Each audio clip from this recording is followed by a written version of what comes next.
गमों की एक ऐसी आंधी आई है, गमों की एक ऐसी आंधी आई है कि मेरी जिंदगी की सारी खुशियां उड़ा कर ले गई।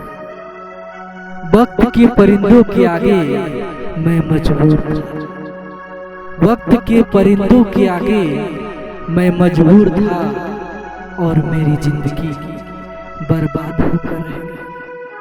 खत आया था उनका, सलाम लिखा था, खत आया था उनका, सलाम लिखा था। मेरे टूटे दिल की हालत का एक कलाम लिखा था।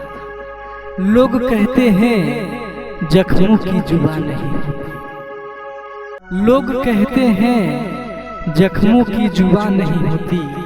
काश अगर ये सच होता तो फिर किसी दर्द की कोई दास्तान नहीं।